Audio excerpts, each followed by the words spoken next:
زیبایی‌های طبیعت، جلوه‌ای از کمال آفرینش. طبیعت بزرگترین هنرمند جهان است که آثار بی‌نظیرش را در هر گوشه‌ای از زمین نمایان می‌شود. از کوه‌های بلند و مهیب تا دریاهای آبی و بیکران، از جنگل‌های سرسبز تا صحراهای طلایی، هر منظره طبیعی داستانی از زیبایی و شگفتی را روایت می‌کند. انواع رنگ‌ها و اشکال. یکی از جذابترین ویژگی‌های طبیعت تنوع بی‌نهایت رنگ‌ها و اشکال است. سبز زمردین برگ‌ها، آبی آسمان صاف، نارنجی غروب خورشید، برف سفید بر قله‌های کوه و هزاران رنگ دیگر که در گل‌ها، پرندگان و پروانه‌ها می‌بینیم.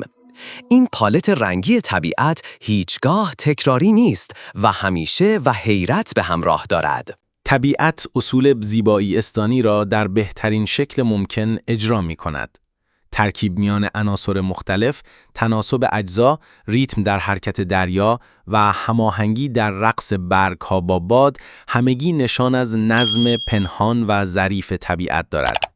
این هماهنگی نه تنها چشم را شاد می‌کند، بلکه روح انسان را آرام و می‌سازد. تأثیر بر روح و روان. زیبایی‌های طبیعت محیطی بر روح و روان انسان دارد. صدای زمزمه نسیم در میان برگ‌ها، خروش آبشار، آواز پرندگان در سحرگاه و آرام آرام کوه‌ها همگی به آرامش درونی و عاطفی کمک می‌کنند. تحقیقات علمی نیز ممکن است در محیط‌های طبیعی استرس کاهش یابد و سلامت روانی را بهبود بخشد. الهام بخش هنر و ادبیات. از ابتدای تاریخ، طبیعت مهمترین منبع الهام هنرمندان، شاعران و نویسندگان بودند. بسیاری از شاهکارهای نقاشی، شعر و موسیقی از زیبایی‌های طبیعت الهام گرفتند. حافظ از گل و بلبل می‌سراید، فردوسی از کوه‌ها و دشت‌ها حکایت می‌کند و هنرمندان بزرگ جهان در آثارشان طبیعت را جاودانه کرده‌اند. زیبایی‌های طبیعت میراث مشترک بشریت می‌شوند که باید برای نسل‌های آینده حفظ شوند.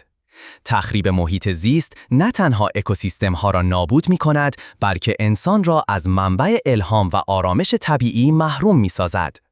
حفاظت از طبیعت در واقع از زیبایی و معنویت زندگی است. طبیعت کتابی است برای آیات زیبایی که هر صفحه‌اش درسی از کمال و هماهنگی به ما می‌آموزد. در عصر تکنولوژی و شهرنشینی، بازگشت به طبیعت و تأمل در زیبایی‌هایش نه لذت بخش است، بلکه نیاز نیز می‌شود. زیبایی طبیعت بیانگر این حقیقت است که فراتر از مادیات، زندگی از شگفتی و زیبایی است.